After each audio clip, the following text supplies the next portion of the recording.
नमस्कार दोस्तों, स्वागत है आप सबका अपने चैनल पर। मैं राष्ट्रीय पारिका आप सबका स्वागत करती हूँ।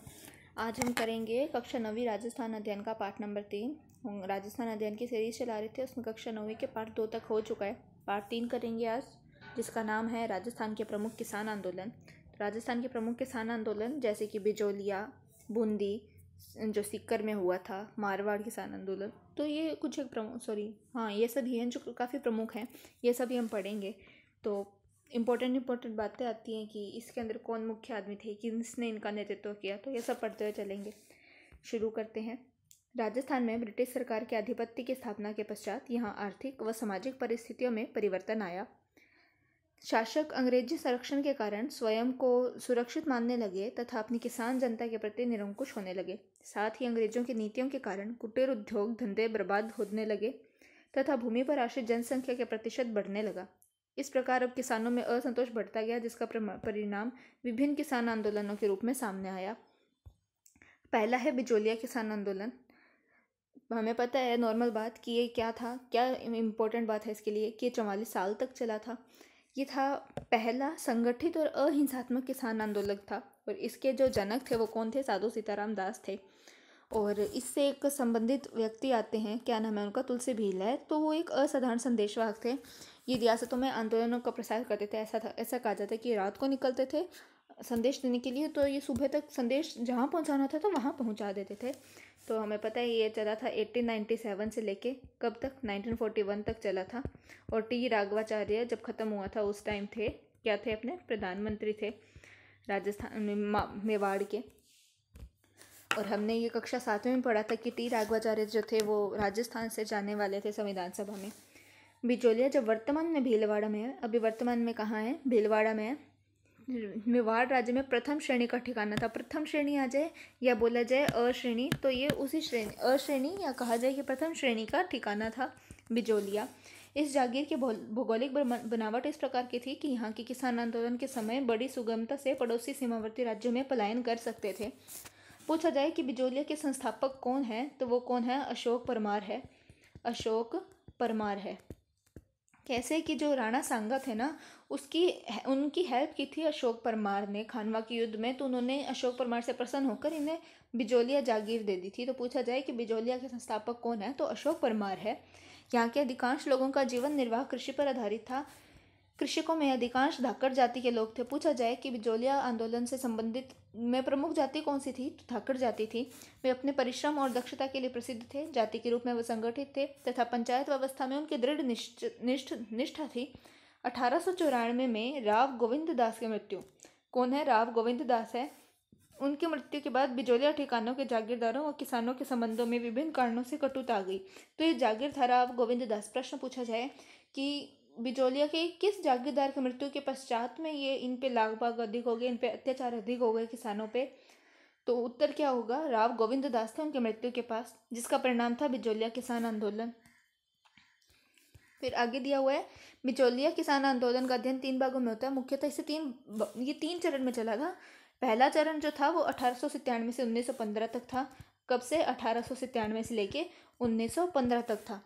फिर जो दूसरा चरण था वो कब से कब तक चला था? दूसरा चरण चला था 1915 से 1923 तक चला था। दूसरा चरण 1915 से 1923 तक। तीसरा कब से? 1923 से 1941 तक चला। आंदोलन का यह काल अत्यंत महत्वपूर्ण था। कौन सा? जो दूसरा चरण था वो। इस काल में आंदोलन का संचालन राष्ट्रीय स्तर के योग्य व अनुभवी व्यक्तियों द्वारा संपन्न हुआ। अब यह आंदोलन राष्ट्रीय मुख्य धारा से जुड़ गया था। तीसरा चरण आंदोलन का पराभव काल था, जो 1941 में समाप्त हुआ। 1897 में बिजोलिया ठिकानों के हजारों किसानों एक मृत्यु भोज के अवसर पर गिरधरपुरा गांव में एकत्रित हुए। एकत्रित एक अशुद्ध शब्द है, शुद्ध जो होता है वो एकत्र होता है, एकत्रित शुद्ध नहीं है। ठीक है, तो वो कब कहाँ इकट्ठे हुए? ये सारे गिरधरपुरा गांव में इकट्ठे हुए। जागीरदार कौन था जिसकी मृत्यु के पास जो ठिकानेदारों में, किसानों में ऐसे कटुता आ गई? तो राव गोविंद दास थे।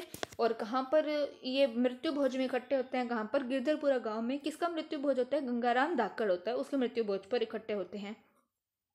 यहाँ ठिकाने के अत्याचार व शोषण से संतप्त किसानों ने एक दूसरे से विचार विमर्श किया और निर्णय लिया कि उनके प्रतिनिधि उदयपुर जाकर महाराणा फतेह सिंह से भेंट करेंगे। कौन है महाराणा? उस समय महाराणा फतेह सिंह है, उनसे भेंट करेंगे, कर न्याय के लिए पुकार करें। किंतु इस प्रकार से कोई परिणाम नहीं निकला। कोई परिणाम निकला नहीं इनसे।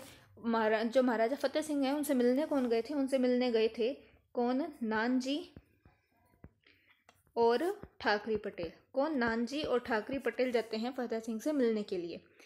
रियासती सरकार द्वारा अपनाई गई निष्क्रियता व उदासीनता से बिजौलिया के शासक को किसान विरोधी नीति अपनाने के लिए प्रोत्साहन मिला कि भी राजा तो कुछ कर नहीं रहा है, ये शिकायत लेके गए हैं तो राजा तो कुछ करेगा नहीं, तो हम जो मर्जी है वो करेंगे। बिजौलिया जागीर का किसान पहले से ही विभिन्न प्रकार के लोगों के बीच दबा हुआ था। सन 1903 में राव कृष्ण सिंह ने बिजौलिया अंचल में एक नया चंवरी कर नाम से लगाया। ये किस प्रकार का कर था? ये एक विवाह कर था कि जब वो अपने पुत्री की कन्या का जब विवाह करते थे तब 5 या 13 रुपये उन्हें देने होते थे। यहाँ लिखा हुआ है कि हर व्यक्ति को अपनी लड़की के विवाह के अवसर पर 13 रुपये या 5 रुपये लेना लिखा था, कि वे 5 रुपये या 13 रुपये लेते थे अगर कोई अपनी पुत्री का विवाह करवाता था। तो फिर वर के लिए राव साहब के समक्ष उपस्थित होकर नतमस्तक हो आशीर्वाद प्राप्त करना आवश्यक था, कि जो वर था उसे आगे झुक प्रणाम करना जरूरी था। इस अपमानजनक कर के कारण करने पर किसानों में रोष व्याप्त होना स्वाभाविक था। किसानों ने इसका मुख्य विरोध किया। उन्होंने 2 वर्षों तक अपने कन्याओं का विवाह ही नहीं किया। इसके बाद राव ने कुछ नाम मात्र रियायतें दी, कि तो संतुष्ट होने के बजाय किसानों को अपनी शक्ति का एहसास अवश्य हुआ था कि संतुष्ट तो नहीं हुई रियायतों के बाद, पर उन्हें पता लग गया कि हाँ, हम में है शक्ति। फिर कृष्ण सिंह का देहांत हो गया 1906 के अंदर। तो उनके बाद में आता है पृथ्वी सिंह। 1906 में कृष्ण सिंह के निसंतान देहांत हो जाने पर उनका स्थान का निकट का संबंधी पृथ्वी सिंह बिजौलिया का स्वामी बना। उसने मेवाड़ राजा द्वारा नए जागीरदार से तलवार बंधाई के रूप में ली गई रकम का भार जनता पर डाल दिया, कि जो मेवाड़ राज्य जब जागीरदार जो तलवार बंधाई के रूप में एक रकम लेते थे जागीरदारों से, तो पृथ्वी सिंह ने क्या किया कि ये भी जनता पर डाल दिया। किसानों ने जब इसका विरोध किया तो स्थानीय शासक ने किसान आंदोलन से जुड़े व्यक्तियों के विरुद्ध सख्ती का रुख अपनाया और दमनकारी नीति का अनुसरण किया। किसान नेता साधु सीताराम दास को ठिकाने के पुस्तकालय से सेवा मुक्त कर दिया। अन्य किसान नेताओं को जेल में डाल दिया।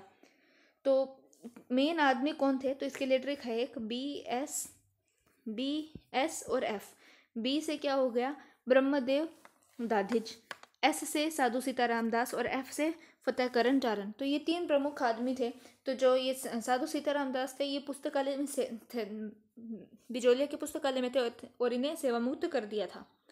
आगे है 1914 में राव पृथ्वी सिंह का देहांत हो गया। 6 में गए कृष्ण सिंह, 94 में गए राव गोपाल दास और 14 में कौन गए? पृथ्वी सिंह का देहांत हो गया। और उनका पुत्र केसरी सिंह, पृथ्वी सिंह का पुत्र था केसरी सिंह, जो कि क्या था? अल्पवयस्क था। इसलिए जागीरी प्रशासन कोर्ट ऑफ वार्ड्स महाराणा के नियंत्रण में चला गया, किंतु किसानों को फिर भी कोई खास फायदा न हुआ। उनके हालात जस के तस थे। इन हालात में इस प्रकार इस आंदोलन का प्रथम चरण पूरा होता है। प्रथम चरण कब से कब था? 1897 से लेके, यानी कि 1897 से कब तक चला था? 1915 तक चला था। तो ये पहला चरण तो समाप्त हो गया। इस आंदोलन का दूसरा चरण प्रारंभ होता है 1916 में, जब विजय सिंह पथिक का, जिनका नवासन नाम क्या था? भूप सिंह था, इस आंदोलन से जुड़ते हैं। कब? 1916 में। विजय सिंह पथिक में कार्य करने की अपूर्व क्षमता थी। सर्वप्रथम उन्होंने किसानों को सुनियोजित रूप से संगठित किया तथा किस आंदोलन को व्यवस्थित स्वरूप प्रदान किया। उन्होंने बिजौलिया में विद्या प्रचारिणी सभा का गठन किया। पूछा जाए कि विद्या प्रचारिणी सभा का गठन किसने किया, तो किसने किया? विजय सिंह पथिक ने किया। और कब किया? 1915 में किया था, जिसके तत्वावधान में एक पुस्तकालय, एक पाठशाला और एक अखाड़ा चालू किया गया। ये राजनीतिक गतिविधियों के केंद्र बन गए। माणिक्यलाल वर्मा, जो इस समय बिजौलिया ठिकाने में कर्मचारी के पद पर कार्यरत थे, पथिक के संपर्क में आए। उन्होंने पथिक से प्रभावित होकर ठिकाने की नौकरी से अवकाश ले लिया। उन्होंने पथिक से आजीवन देश सेवा की दीक्षा ली और पथिक के साथ किसानों को संगठित करने के कार्य में जुट गए। इस कार्य में साधु सीताराम दास का भी पथिक को सहयोग बना रहा। विजय सिंह पथिक ऊपरमाल क्षेत्र में अत्यधिक लोकप्रिय हो गए। तो ऊपरमाल क्षेत्र है कौन सा? बिजौलिया और भैंसरोडगढ़ के जो आसपास का क्षेत्र है वो ऊपरमाल क्षेत्र है। वहाँ के निवासी उन्हें महात्मा जी कहकर संबोधित करते थे। पूछा जाए कि ऊपरमाल के लोग किसे महात्मा जी कहकर संबोधित करते थे, तो विजय सिंह पथिक को, जिनका वास्तविक नाम भूप सिंह था। उनके आदेशों का पालन करने के लिए वे सदैव तत्पर रहते थे। पथिक किसानों की दुर्दशा से परिचित हो चुके थे। इस भयावह स्थिति के निवारण हेतु पथिक ने किसान आंदोलन को सक्रिय बनाने के लिए 1917 में हरियाली अमावस्या के दिन, कब? 1917 में हरियाली अमावस्या के दिन ऊपरमाल पंच बोर्ड के तत्वावधान में क्रांति का बिगुल बजाया। तो पूछा जाए कि उपरमाल पंचवट की स्थापना कब हुई, तो 1917 को ही हरियाली अमावस के दिन हुई थी और बेरिसाल गांव में हुई थी। और ये पूछा जाए कि जो संगठित रूप दिया गया है बिजोलिया किसान आंदोलन को कहाँ दिया गया, बेरिसाल गांव में दिया गया 1917 को हरियाली अमावस्या के दिन, क्या स्थापित करके, उपरमाल पंचवट। पथिक ने किसानों को युद्ध का चंदा नहीं देने के लिए आह्वान दिया कि युद्ध होगा तो तुम चंदा नहीं दोगे। किसानों ने घोषणा की कि वे बेगार नहीं करेंगे। गोविंद निवास गांव में नारायणी पटेल ने ठिकाने में बेगार करने से इनकार कर दिया। कौन है? नारायणी पटेल है। इस पर ठिकाने के कर्मचारियों ने उन्हें पकड़ लिया और कैद में डाल दिया। इसकी सूचना मिलने पर किसान पंचायत के आदेशानुसार किसानों के जत्थे बिचौलिया पहुंचने लगे। ठिकाने के प्रशासक भयभीत हो गए। उन्होंने नारायण जी पटेल को मुक्त कर दिया। किसानों की प्रथम विजय थी। पथिक ने बिजोलिया किसान आंदोलन को राष्ट्रीय स्तर पर लाने व सहयोग दिलवाने के उद्देश्य से प्रताप समाचार पत्र के संपादक गणेश सिंह विद्यार्थी को संपर्क स्थापित किया कि राष्ट्रीय स्तर पर सहयोग लेने के लिए और इसे राष्ट्रीय स्तर तक पहचान दिलाने के लिए पथिक ने गणेश शंकर विद्यार्थी, आदमी कौन है? गणेश शंकर विद्यार्थी। और ये कौन से समाचार पत्र का संपादन कर रहे हैं? तो प्रताप का संपादन कर रहे हैं। उन्होंने अपने पत्र प्रताप में बिजोलिया आंदोलन संबंधी समाचार देने के लिए एक स्थायी स्तंभ ही खोल दिया। इस प्रचार के फलस्वरूप देशवासियों का बिजोलिया किसान आंदोलन की ओर ध्यान आकर्षित हुआ। अब है, महात्मा गांधी ने बिजोलिया किसान आंदोलन संबंधी जानकारी प्राप्त करने के उद्देश्य से पथिक को बंबई आमंत्रित किया। पथिक ने बिजोलिया के किसानों पर किए जा रहे अत्याचारों का विवरण गांधी जी के समस्त प्रस्तुत किया, जिससे गांधी जी प्रभावित हुए। गांधी जी ने अपने निजी सचिव महादेव भाई देसाई था, ये कौन, किसका था ये निजी सचिव? गांधी जी का था। उपरमाल के किसानों की स्थिति की जांच करने के लिए बिजोलिया भेजा था इन्हें। गांधी जी ने इस आशय का एक पत्र महाराणा को भी लिखा था। गांधी जी ने बिजोलिया किसान आंदोलन के प्रति नैतिक समर्थन दिया था। फिर प्रारंभ में ब्रिटिश सरकार बिजोलिया के आंदोलनकारी किसानों को रियायतें देने के पक्ष में नहीं थे। शनय शनय यानी कि धीरे धीरे स्थिति में परिवर्तन आने लगा। अगस्त 1920 ईस्वी में भारत में महात्मा गांधी के नेतृत्व में असहयोग आंदोलन आरंभ हुआ। 1921 में भयंकर रूप ले चुका था। ऐसी स्थिति में ब्रिटिश सरकार ने निश्चय किया कि बिजोलिया किसान आंदोलन को तुरंत शांत किया जाए। इस उद्देश्य से ब्रिटिश सरकार ने एक उच्च स्तरीय समिति का गठन किया, जिसमें एजीजी हॉलैंड, कौन है एजीजी, कौन है? रॉबर्ट हॉलैंड है। उसके जो सचिव है वो कौन है? अगलवी। और मेवाड़ के ब्रिटिश रजिस्ट्रेंट विल्किसन, और मेवाड़ राज्य के दीवान है कौन? प्रभाष चंद्र चटर्जी। राज्य के शायर कौन है? हाकिम बिहारी लाल। इन सभी को रखा गया था। कौन कौन है? रॉबर्ट हॉलैंड, सचिव अगलवी, ब्रिटिश रजिस्ट्रेंट है विल्किसन, मेवाड़ राज्य के जो दीवान है कौन है? प्रभाष चंद्र चटर्जी, और शायर है हाकिम बिहारी लाल। इन सभी को रखा गया। लंबे विचार विमर्श के पश्चात कब? 11 फरवरी 1922 को। कब? 11 फरवरी 1922 को ठिकाने और किसान पंचायत के बीच में एक समझौता संपन्न हुआ। और इस समझौते के तहत क्या हुआ कि 35 जो लाख बाग थी वो माफ कर दी गई। कितनी? 35 लाख बाग माफ कर दी गई। एजीजी हॉलैंड ने किसानों के पक्ष के औचित्य को स्वीकारा। समझौते के अनुसार किसानों को अनेक रियायतें दी गई। लगभग 35 लाख की समाप्ति कर दी गई। इस प्रकार 1922 ईस्वी में आंदोलन समाप्त हुआ। आंदोलन का दूसरा चरण समाप्त हुआ है अभी। अब है अगला तीसरा चरण है। इसमें हम देखते हैं कि असहयोग आंदोलन के समाप्त होते ही एजीजी किसानों के साथ हुए समझौते के प्रति उदासीन हो गया और बिजोलिया के जागीरदार ने समझौते का उल्लंघन करने हेतु किसानों पर पुनः नई लागत लगा दी और लगान की मांग भी बढ़ा दी। 1923 से 26 का समय किसानों ने बड़ी तकलीफ में गुजारा। मार्च 1927 में किसान पंचायत हुई, जिसमें रामनारायण चौधरी और माणिक्य लाल वर्मा भी उपस्थित हुए। कौन? रामनारायण चौधरी और माणिक्य लाल वर्मा। पथिक ने किसानों को बरानी भूमि छोड़ने और अहिंसात्मक साधनों से आंदोलन को जारी रखने का सुझाव दिया, किंतु यह प्रयोग असफल रहा। 20 जुलाई 1931 को सेठ जमनालाल बजाज ने उदयपुर में महाराणा तथा सर सुखदेव प्रसाद से व्यापक विचार विमर्श किया। कब? 20 जुलाई 1931 को। किसने? जमनालाल बजाज ने। किसने? जमनालाल बजाज ने। जमनालाल बजाज और हरिभाऊ उपाध्याय ने चरण तीसरा संभाला था। तीसरा चरण उदयपुर में महाराणा तथा सर सुखदेव प्रसाद से व्यापक विचार विमर्श किया, जिसके फलस्वरूप समझौता हो गया। हालांकि उदयपुर ने इसका पालन न किया, किंतु जब मेवाड़ प्रजामंडल आंदोलन का व्यापक प्रसार हो रहा था तो इस वजह से कि किसान प्रजामंडल से न जुड़ जाए कुछ पहल आवश्यक थी। 1941 में मेवाड़ के दीवान कौन है? टी राघवाचार्य ने। इनका राजस्व मंत्री कौन है? डॉक्टर मोहन सिंह मेहता। इन्हें बिजोलिया भेजा, जिन्होंने किसान नेताओं व अन्य नेताओं से बातचीत कर किसानों की समस्या का समाधान करवाया। किसानों को उनकी जमीनें वापस दी गई। इस प्रकार ये आंदोलन समाप्त हुआ। तो हमारे यहाँ पे बिजोलिया किसान आंदोलन समाप्त होता है। अगला जो है वो है बेगू किसान आंदोलन। बेगू किसान आंदोलन शुरू कब हुआ? 1921 में हुआ है। बिजोलिया किसान आंदोलन से प्रेरणा पाकर। किससे? बिजोलिया किसान आंदोलन से प्रेरणा पाकर बेगू, जो कि कहा है मेवाड़ के किसानों ने भी अनावश्यक व अत्यधिक करों, लाग भाग, बैठ बेगार व सामंती जुल्मों के विरुद्ध रामनारायण चौधरी के नेतृत्व में, किसके नेतृत्व में? रामनारायण चौधरी के नेतृत्व में 1921 में आंदोलन शुरू किया। यहाँ पे लगभग कितने कर थे? 35 कर थे। यहाँ पर कितने? 35 कर थे यहाँ पर लगभग। बेगू किसान आंदोलन 1921 में मनाल के भैरवकुंड नामक स्थान पर एकत्रित हुए। पूछा ऐसे आ जाता है कि इनमें से कौन सा कथन असत्य है? तो सत्य है। याद करना है कि बेगू किसान आंदोलन था जो कि 1921 में मनाल के भैरवकुंड नामक स्थान पर एकत्रित हुए थे। सामंती दमन चक्र चल रहा था। 1923 ईस्वी में किसानों के प्रमुख रूपाजी और कृपाजी धाकड़ सेना की गोलाबारी से शहीद हुए। पूछा जाए कि रूपाजी कृपाजी धाकड़ किस किसान आंदोलन से संबंधित है? तो किससे है? बेगू किसान आंदोलन से संबंधित है।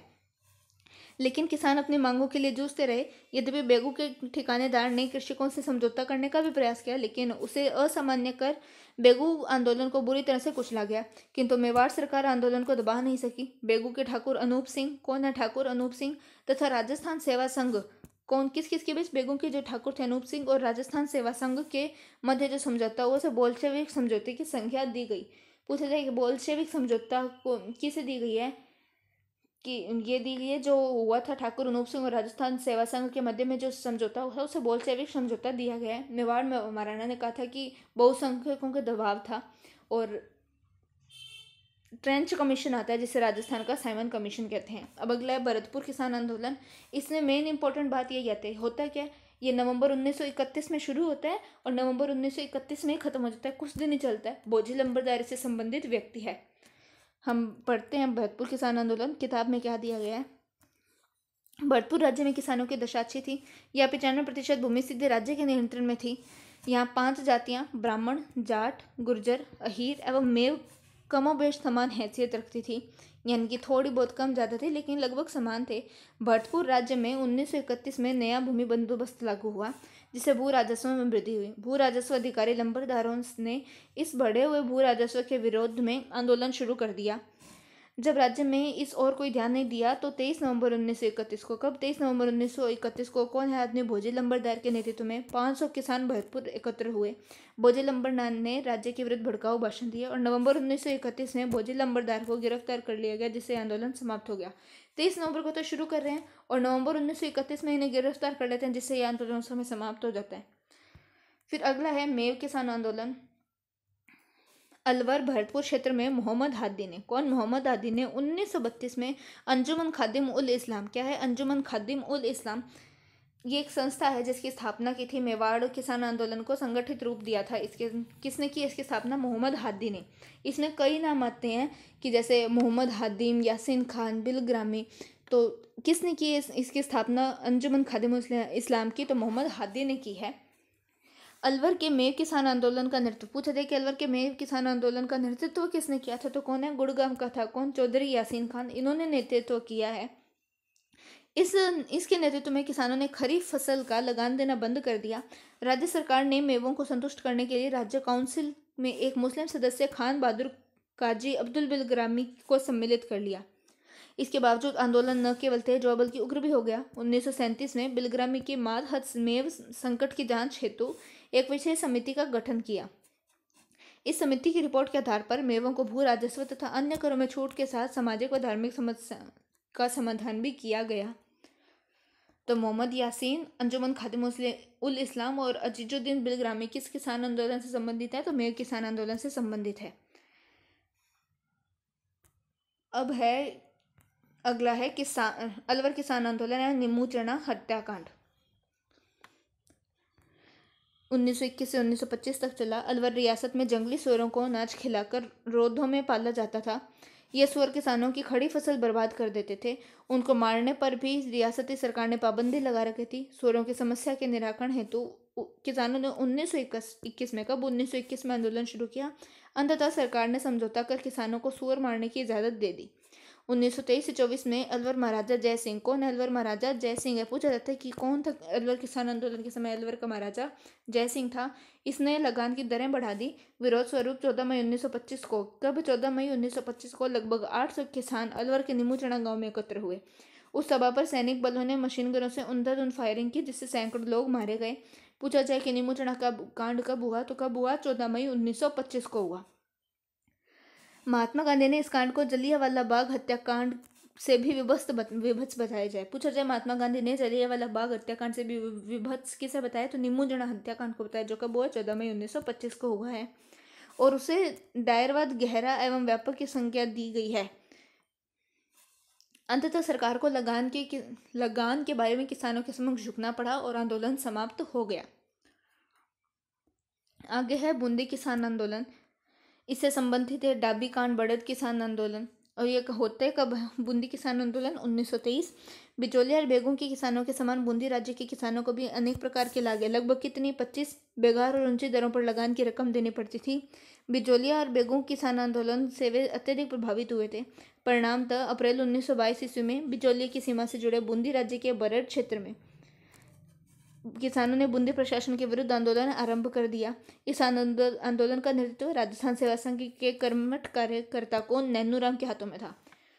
पूछा जाए कि बेगू किसान आंदोलन का नेतृत्व रामनारायण चौधरी, भरतपुर किसान आंदोलन से संबंधित बोजी लंबरदार। और जो भरतपुर किसान आंदोलन था, ये सबसे बड़ा बेगार विरोधी आंदोलन था, लंबरदार और पटेलों द्वारा हुआ था। और ये कैसा किसान आंदोलन था? जो किसानों द्वारा ही नहीं हुआ था। मेयर किसान आंदोलन का नेतृत्व अलवर में किसने किया था? चौधरी यासीन खान। अंजुमन खादिम उल इस्लाम की स्थापना किसने की थी? मोहम्मद हादी ने की थी। और ये जो है बूंदी किसान आंदोलन, इसका नेतृत्व किसने किया था? नैनूराम ने किया था, जो कि एक राजस्थान सेवा संघ के कार्यकर्ता थे। बूंदी राज्य ने इन किसानों पर अत्याचार प्रारंभ कर दिए। राजस्थान सेवा संघ के माध्यम से बूंदी में चल रहे दमन चक्र की सर्वत्र निंदा की गई। 2 अप्रैल 1923। कब? 2 अप्रैल 1923। डाबी कांड इंपॉर्टेंट है। डाबी कांड कब हुआ? 2 अप्रैल 1923 हुआ। यहाँ पे डाबी गांव है। 2 अप्रैल 1923 को यहाँ पे सारे मीटिंग कर रहे थे, तो यहाँ पे एक फायरिंग कर दी जाती है, लाठी प्रहार किया जाता है, जिससे जो नानक भील और देवीलाल गुर्जर, कौन? नानक भील और देवीलाल गुर्जर जो थे वो शहीद हो जाते हैं यहाँ पे फायरिंग के कारण, तो इसलिए इसे डाबी कांड कहते हैं। बूंदी राज्य की इस घटना की सर्वत्र निंदा की गई। बूंदी सरकार ने किसानों की कुछ शिकायतों का निवारण किया और लाखबाग और बेगार में कुछ रियायतें थीं। किसान आंदोलनकारी राज्य की ओर से दी गई रियायतों से पूर्णतः संतुष्ट तो नहीं थे, परंतु वे अपने आंदोलन को आगे चलाने की स्थिति में भी नहीं थे, क्योंकि अब उन्हें राजस्थान सेवा संघ में मार्गदर्शन मिलना बंद हो गया था। 1923 ईस्वी के अंत तक आंदोलन प्राय समाप्त हो गया। 1936 में एक बार फिर बरड़ क्षेत्र में आंदोलन का दौर शुरू हुआ। कब? 1936 में। 5 अक्टूबर 1936 की हिंडोली में स्थित हुंडेश्वर महादेव के मंदिर में 90 गांवों के गुर्जर मीणा किसानों के 500 प्रतिनिधियों का एक विराट सम्मेलन हुआ, जहां उन्होंने एक मांग पत्र तैयार किया और उसे सरकार को प्रेषित किया। सरकार ने उनकी मांगों पर ध्यान नहीं दिया। किसानों ने राज्य के विरुद्ध आंदोलन छेड़ दिया, जो लंबे समय तक चला। अंततः सरकार ने चराई करों में कुछ छूट दी और युद्ध ऋण की वसूली में शक्ति का प्रयोग बंद कर दिया। आंदोलन के समय जिन लोगों को गिरफ्तार किया गया उन्हें छोड़ दिया गया और इस प्रकार ये जो आंदोलन था ये समाप्त हो गया था। और पूछा जाए कि डाबी कांड में जो फायरिंग थी वो किसने की थी, तो वो की थी इकराम हुसैन ने। किसने की थी? इकराम हुसैन ने। अगला है जयपुर राज्य में किसान आंदोलन। जयपुर राज्य में किसान आंदोलन राजस्थान के अन्य राज्यों के किसानों की भांति जयपुर राज्य के किसानों की स्थिति भी बड़ी दयनीय थी। वे अपने शासकों के आतंक, अत्याचार और शोषण से उत्पीड़ित थे। जयपुर रियासत में किसान आंदोलन का मूल केंद्र राज्य के पश्चिमी भाग में स्थित कौन से क्षेत्र हैं? शेखावटी, तोरावटी, सांभर, सीकर और खेतड़ी के ठिकाने थे। किसान आंदोलन का श्री गणेश सीकर ठिकाने से हो। पूछा जाए कि जयपुर किसान आंदोलन का श्री गणेश कहाँ से हुआ था, तो सीकर ठिकाने से हुआ था। और यहाँ का जो जागीरदार था वो कौन था? राव कल्याण सिंह था। 1922 में सीकर के नए राव राजा कल्याण सिंह, कौन है राव राजा कल्याण सिंह, ने भूमि कर में 25 से 50% की वृद्धि कर दी। उसने किसानों को आश्वासन दिया कि अगले वर्ष उनसे ली जा रही लगों में छूट कर दी जाएगी। राजा ने अपने वचन का पालन नहीं किया, इससे किसान खिन्न हो गए और आंदोलन प्रारंभ कर दिया।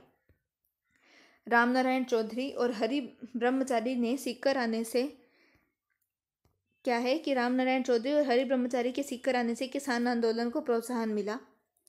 सीकर आंदोलन की गूंज केंद्रीय असेंबली और ब्रिटेन हाउस ऑफ कॉमन्स में उठी। कहाँ पे?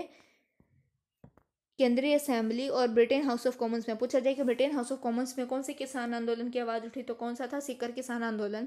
ब्रिटिश सरकार ने राव राजा को सलाह दी कि वे अपने ठिकानों में नियमित रूप से भूमि बंदोबस्त की व्यवस्था करें। राव राजा ने ठिकानों में भूमि बंदोबस्त करवाने के पूर्व भूमि का सर्वेक्षण करवाया, जिसमें छोटी जरीब का प्रयोग किया गया था। सीकर के राव राजा ने इजाफा के नाम पर बीघा भूमि को 2 आना भूमि कर में वृद्धि कर दिया। जरीब की लंबाई के मामले को लेकर तथा भूमि कर में कटाई वृद्धि के कारण किसानों में पुनः असंतोष बढ़ने लगा कि तुमने तो जरीब ही छोटी कर दी, तुम्हारा क्षेत्र बढ़ा गया और फिर तुम्हारा जो कर होगा वो ज़्यादा हो गया। तो इस कारण जो किसान थे वो फिर से असंतुष्ट हो गए। अक्टूबर 1925 में जाट सभा का बागड़ यानी कि शेखावटी में एक अधिवेशन आयोजित हुआ, जिसमें राज्य और जागीरदारों द्वारा जाटों पर किए जा रहे सामाजिक और आर्थिक शोषण के विरुद्ध अभियान चलाने संबंधी कार्यक्रम की रूपरेखा तैयार करने का निर्णय लिया गया। जाट नेताओं ने शेखावटी के गांव में पहुंचकर कृषकों से संबंध स्थापित कर उन्हें ठिकानेदारों को भूमि लगान न देने के लिए समझाया। भरतपुर के जाट नेता देशराज ने, कौन है भरतपुर का जाट नेता है कौन? देशराज है। इसने सीकर और शेखावटी के जाट आंदोलनों को अपने अधिकारों के लिए संघर्ष करने को प्रेरित किया। किसने? देशराज ने। भरतपुर का था। 1932 में वसंत पंचमी के अवसर पर झुंझुनू में जाट महासभा के तत्वावधान में समारोह हुआ। इस समारोह में 60,000 जाट किसानों ने भाग लिया था। इस किसान आंदोलन को प्रोत्साहन मिला जाटों को संगठित करने के उद्देश्य से देशराज ने, किसने? जो देशराज आया था ऊपर जाट नेता था, सितंबर 1933 में पलथाना में एक सभा का आयोजन किया, जिसमें सीकर में एक महायज्ञ करने का निर्णय लिया गया। राव राजा ने महायज्ञ के अध्यक्ष में सवारी के लिए हाथी देने से इनकार कर दिया। किसानों और शासकों के बीच तनाव उत्पन्न हो गया कि हम तो तुम्हें देंगे नहीं इसके लिए हाथी, तो फिर से तनाव उत्पन्न हो गया। महायज्ञ के समय जनवरी 1934 में किसानों द्वारा किए जा रहे भाषणों में ठिकाने की नीति की कटु आलोचना की गई। इससे खिन्न होकर ठिकाने के राव राजा ने जाट सभा के सचिव चंद्रभान, कौन है जाट सभा का सचिव? चंद्रभान है, इसे गिरफ्तार कर लिया, 6 सप्ताह की जेल तथा 51 रुपये जुर्माने और दंड का दिया। जाटों ने इसका कड़ा विरोध किया। सिहोट के ठाकुर, कौन थे? मानसिंह द्वारा सोतिया कबास नामक गांव में किसान महिलाओं के साथ एक दुर्व्यवहार में विरोध में 25 अप्रैल 1934 को जाट महिलाओं ने एक सम्मेलन आयोजित किया, जिसमें 10,000 स्त्रियों ने भाग लिया। इसकी अध्यक्षता किसने की थी? किशोरी देवी ने की थी। किसने की थी? किशोरी देवी ने इसकी अध्यक्षता की थी। और इनके पति कौन थे? सरदार हरलाल सिंह थे। और सरदार हरलाल सिंह ने क्या किया था?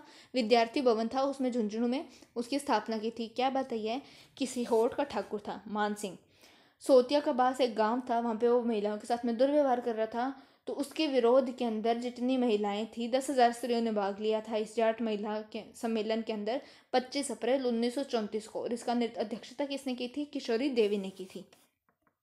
आगे दिया गया है कि अप्रैल 1935 ईस्वी में सीकर के ठिकाने का राजस्व अधिकारी पुलिस की सहायता से कुदन ग्राम में भूमि लगान वसूलने करने पहुंचा। इस समय किसानों में हिंसा भड़क उठी। पुलिस ने गोली चला दी, जिससे 4 जाट मारे गए, 14 किसान घायल हुए। शहीद होने वाले किसान थे चेतराम टिक्कूराम। पूछा जाए चेतराम टिक्कूराम ये कौन से किसान आंदोलन से संबंधित है, तो किससे हैं? ऑप्शन है जयपुर किसान आंदोलन, जयपुर से, नहीं तो सीकर रहेगा तो सीकर से करना है। 175 जाट किसान गिरफ्तार हुए। इस हत्याकांड की गूंज ब्रिटिश संसद में भी सुनाई दी। इससे मजबूर होकर जयपुर के महाराजा को इस ओर ध्यान देना पड़ा था। पूछा जाए कि कुदन ग्राम में जो कांड हुआ था वो कब हुआ था, तो अप्रैल 1935 में हुआ था।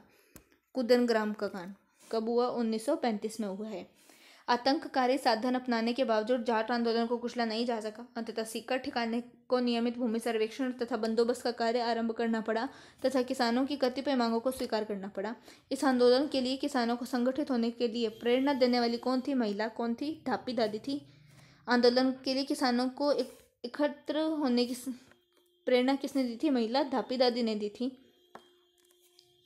इस आंदोलन का नेतृत्व करने वाले प्रमुख नेता कौन थे? सरदार हरलाल सिंह, नेतराम, पृथ्वी सिंह गोठड़ा, पन्ने सिंह बाटड़ा नव, हरू सिंह पलथाना, गोरू सिंह कटराथल, ईश्वर सिंह भैरपुरा, लखराम कसवाली, ये सारे नाम थे।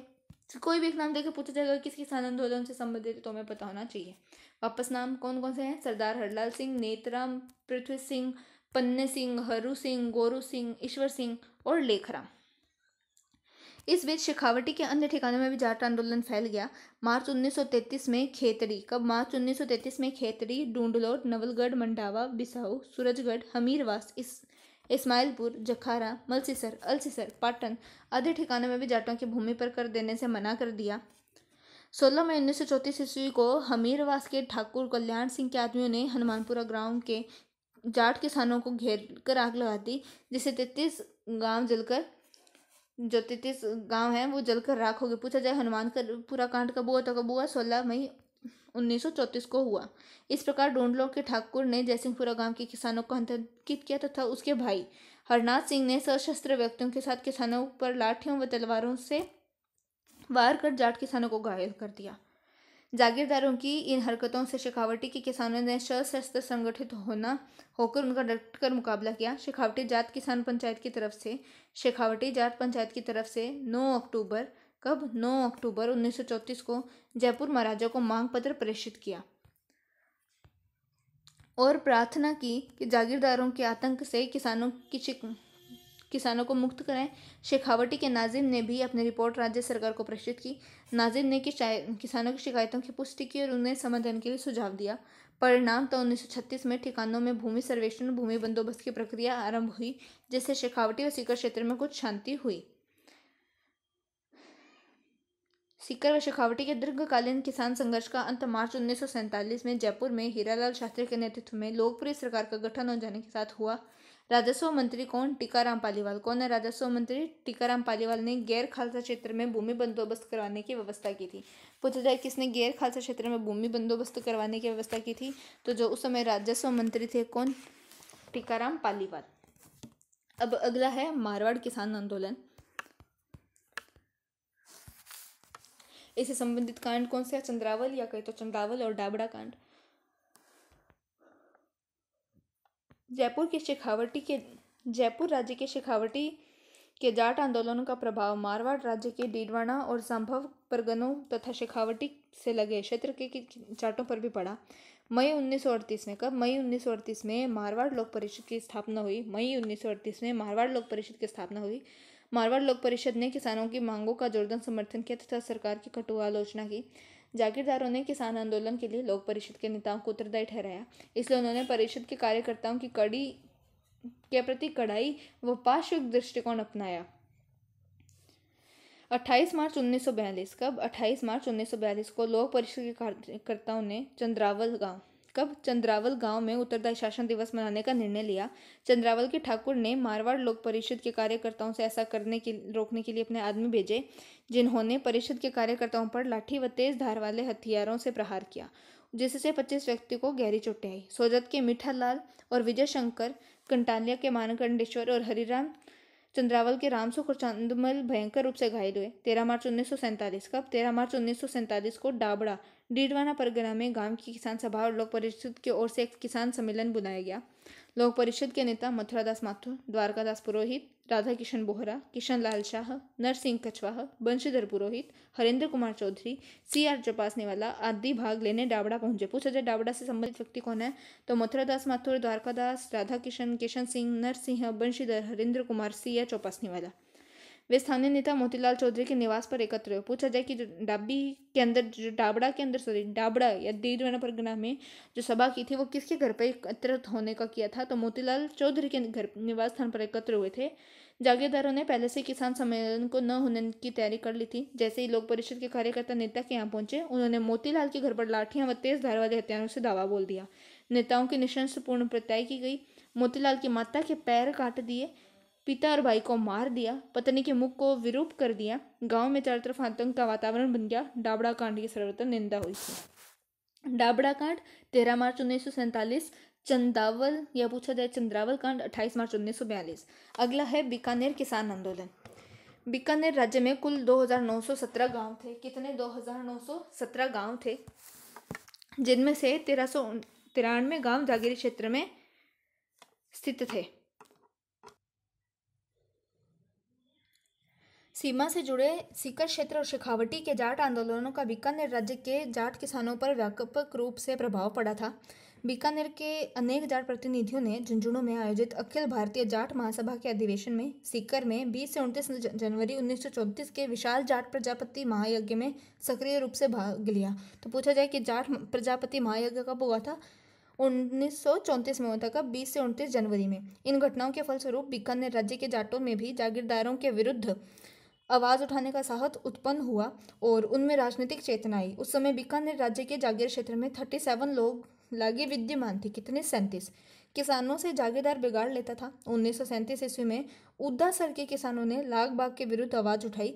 उनका नेता कौन था? उनका नेता जीवन चौधरी। कौन था? जगजीवन चौधरी था। पूछा जाए उद्दासर का नेता कौन था? तो जगजीवन चौधरी था। जगजीवन चौधरी के आग्रह पर बीकानेर प्रजामंडल ने किसानों की शिकायतें राज्य के समक्ष रखी, किंतु इसका कोई परिणाम नहीं निकला। बीकानेर राज्य में किसान आंदोलन की श्रृंखला में दुधवा खारा। कौन सा दुधवा खारा? चूरू के पास जगह है। आंदोलन में एक विशिष्ट है, पुलिस ने खुलकर अत्याचार किया था। किसान नेता हनुमान सिंह। दुधवा खारा से कौन है संबंधित? हनुमान सिंह है। और उदासर से पूछा जाए तो जगजीवन चौधरी है।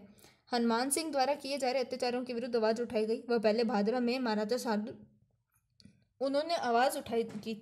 हनुमान सिंह ने आवाज़ उठाई थी जो अत्याचार हो रहे थे। उन्होंने पहले भादरा के महाराजा शार्दुल सिंह से मिला और बाद में उनके साथियों के साथ वह महाराजा से मिलने माउंट आबू पहुंचा।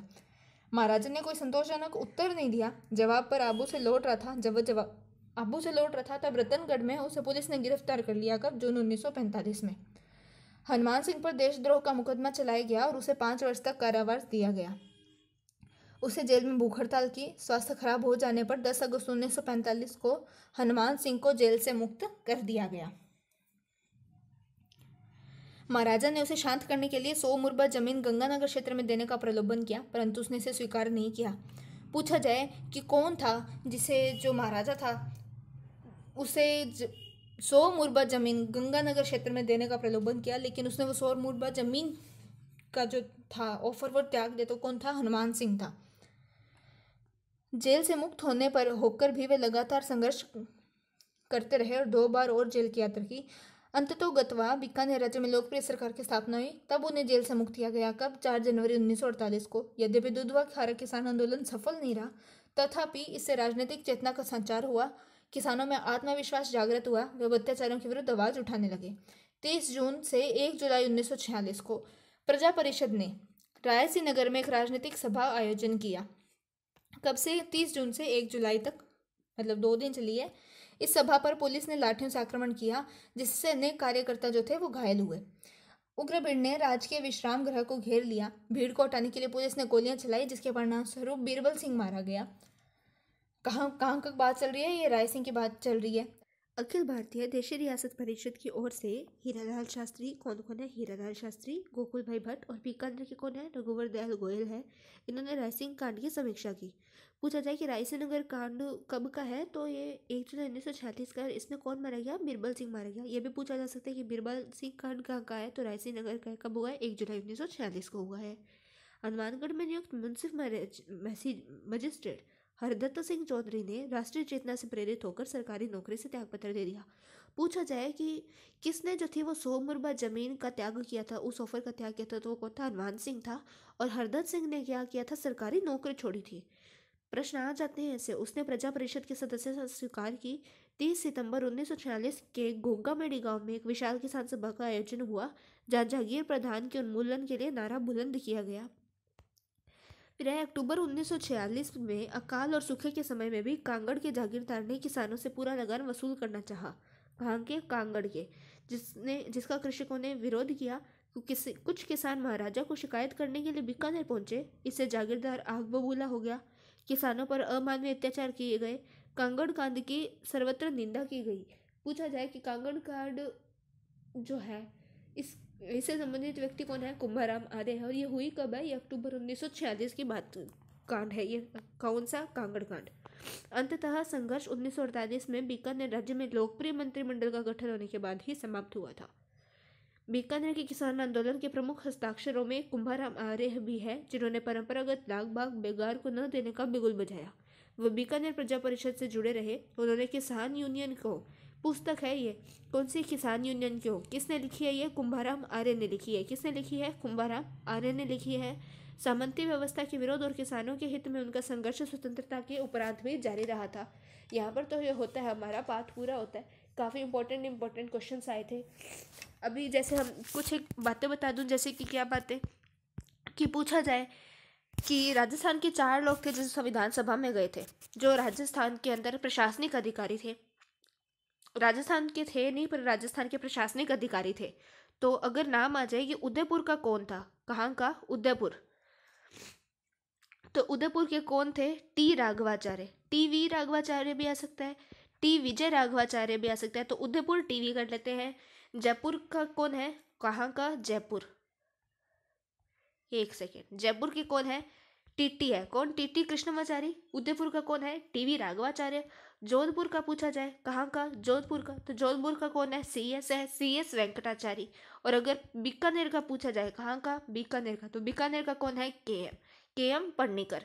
तो उदयपुर का टी.वी. राघवाचार्य या टी. विजय राघवाचार्य। जयपुर का टीटी कृष्णमाचारी। जोधपुर का सी.एस. वेंकटाचारी। और बीकानेर का के.एम. पढ़नेकर। ये कौन है? जो राजस्थान के 4 लोग जो राजस्थान के प्रशासनिक अधिकारी थे, राजस्थान के नहीं थे पर राजस्थान के प्रशासनिक अधिकारी थे, और वो राजस्थान को प्रेजेंट कर रहे थे संविधान सभा में। तो वो ये 4 लोग थे। उदयपुर से टी.वी. राघवाचार्य, जयपुर से टी कृष्णमाचारी, जोधपुर से सी.एस. वेंकटाचारी और बीकानेर से के.एम. पढ़नेकर। एकदम नॉर्मल क्वेश्चन आ जाता है। और क्या बताती हूँ मैं आपको कि जो जयनारायण व्यास थे, कौन? JNV, जयनारायण व्यास। इनके कुछ अखबार थे, जैसे कि मारवाड़ की अर्थव्यवस्था।